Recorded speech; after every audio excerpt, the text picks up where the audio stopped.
on to some UFC 264. Oh my god. Oh my lord. Honestly, pretty crazy night. There's two fights specifically I want to talk about. I'm just gonna go over the other ones briefly. So I want to talk about obviously the Sean O'Malley versus Chris Moutinho fight and the Dustin Poirier versus McGregor fight. Those are the two fights I think are like highlights. But I want to give a quick shout out to Irene Aldana. She faced Yana. I'm not even gonna try to pronounce that last name. I think they were fourth and fifth in the bantamweight division, women's bantamweight, and Irene Aldana wrecked her. Like Yana, that girl got, that girl was bloody.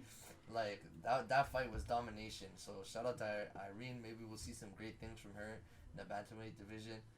And then we got Tai Tuivasa versus Greg Hardy, the ex-football player. I remember Greg Hardy going in, trying to get the kill, and Tai Tuivasa caught him with a I think it was a right hook to the head, knocked him out, and then this guy goes and drinks out of people's shoes and shit, bro. Like disgusting, absolutely. Please don't do that. A shoey and stuff. It's not cool. It's not elegant. Like it's. Yeah, you wouldn't do it. Are you insane? Never. How much would I have to pay you for you to do that? How many? Nah, fight that. How many subscribers do we need on this? How many subscribers do we need on this for you to do that? You know what's funny? Let's go, man. Let's go, bro. 2 million, but you know what I'm gonna do? I'm just gonna go buy a new pair of shoes and then I'll drink it out of that. That's not a problem. I'll drink it out of a brand new pair of shoes for 2 million subs. For any money, I'd do that. That's not an issue. But I'm not drinking no beer out of some dirty shoe, bro. Like this guy's taking shoes from people from the crowd and drinking beer out of it. Disgusting. Oh my god. Disgusting. Like gross, bro. Gross, man. Like that's your celebration. I don't fuck with you, Tai Tuivasa, bro. Like what the fuck? Keep that nasty shit away. Like that's disgusting. But hey, man, shout out to you for getting a dub round 1 KO 1 minute into the round. Pretty crazy. Then we got Gilbert Burns versus Stephen Thompson. I was excited for this fight. But, not much went on. Stephen Thompson didn't get to get his strikes in there. Gilbert Burns took his ass to the ground and dealt with him. And won by decision. That's all there really is to say about that. But let's get to first fight of the night and last fight of the night. The two fights I actually really want to talk about. Sean O'Malley, Sugar Sean O'Malley, one of my favorite fighters in the game right now, versus Chris Moutinho, some guy they just picked up off the street. No joke. Like, some fighter, it was his first fight in the UFC. He had to go up against Sugar Sean O'Malley. And, you know what, man? 11 days notice. 11 days notice. Yeah, don't 11 days that. notice. Something like that. And, Yeah. I mean, like, you got absolutely destroyed. But shit, man, shout out to you for standing in there and walking forward and showing some good heart and taking punishment, like actual abuse. It was messed up. They probably could have called that fight earlier, but they called it with like a minute left in the 5th round, which I thought was kind of wrong. It's like if you were gonna call it earlier, if like at that point it's like he's almost at the end, at the finish line. Let the kid get his his all the way to a decision in the UFC. Pretty impressive start. Sugar Sean like tore him up, but hey man, at least he stood there, stayed in there, took it, kept walking forward and did his thing. Even though he didn't land that many strikes. Man, that was a messed up fight. AKB, like surprisingly, I didn't think, I thought he was gonna drop like earlier. Oh, like, bro, so did I. I think we all thought that. I didn't think he was gonna last that long, bro. Like, especially when they mentioned the 11-day notice thing, I'm like, what the fuck? This guy is not ready. How is he taking shots from this guy? Yeah, bro. Like, I mean, that's gonna be bad for him later on in his career, though. Like, that's. I feel like he's not gonna last that long either, bro. Yeah, bro, man. Sugar Sean was teeing off on him like he was like a what's it called? A punching bag, bro. Yeah, but like those punching dummies that are shaped like humans, like those punching bags that are shaped like a person that they just like kick the head and stuff. Like this guy was launching combos. He was like like a right hook, left hook, jab, spin kick to the head, bro, and it's like damn. and Moutinho was pissed that they called the fight. I would be pissed too, bro, because at that point bro, they called it like, when did they call it? Hold on, they called that shit, bro. Like, bro. 4 minutes and 33 seconds into the 3rd round of 3 rounds. 30 seconds and this fight would have been done. Like, bro, give him his 30 seconds and let him at least finish on his feet. Get his You know, like don't call it, because now it's a KO TKO. So technically it's a technical knockout. It's a technical knockout for Sean O'Malley. He got technical knocked out, right?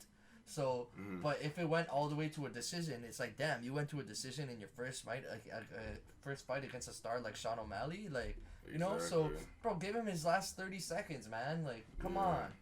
But, hey, and now like talking about the last fight, the fight this card was built around, Poirier versus McGregor. Just thinking about this fight, I'm already in pain, bro. Like, just talking about it, I'm already in pain. Yeah, like I'm in pain. So McGregor ended up breaking his tibia like towards the end of round 1. The round was almost finished. I think they made it to the end of round 1 actually. Yeah, so they made it to the end of round 1. Right when the bell rang, he broke his around then he broke his thing, his tibia right above the ankle. I think left leg. So what people are speculating is either like on the leg kicks that McGregor was launching, or on a kick check from Dustin Poirier, or even from Poirier's kicks, like some point in between there, like something shattered in his leg, and then when they were fighting and he came back and landed, like tried to lean back on his back leg, that's when it snapped, but it was broken beforehand, like, you know, like something was cracked beforehand. Yeah, but fucking McGregor, when McGregor went down, he was like, oh, bro, I told him it was a doctor stoppage. This guy wanted to keep going, bro.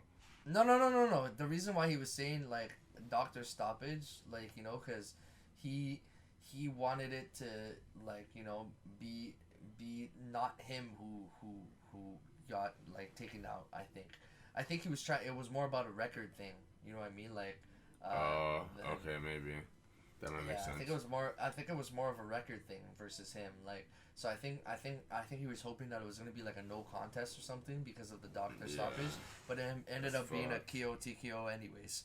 So I think that's why he was arguing that. I think, but like, don't like, that makes sense. I'm not sure. That makes sense. But yeah, so.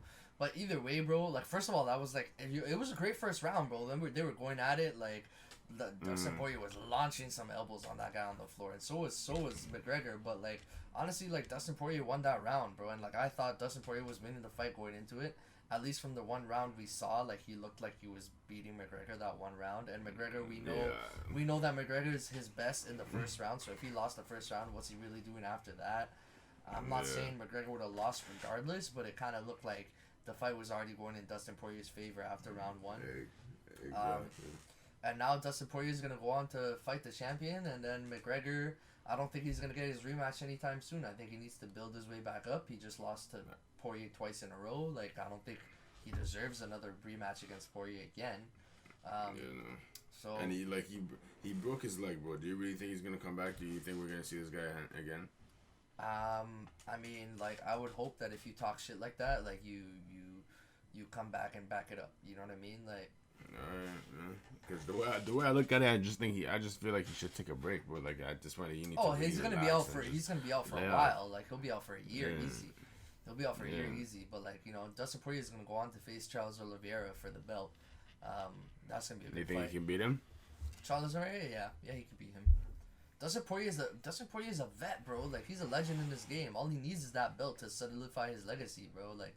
This guy's resume is nasty. He beat Max Holloway. He beat Justin Gaethje. Like, he's beat McGregor twice. Like, he's got a nice resume, bro. This guy's got a nice resume. You know, like, the only reason he's probably not a champion already is because Khabib Nurmagomedov. Sorry, my bad. I'm messing up that last name. But Khabib was the division champ, and nobody was dealing with that guy. So,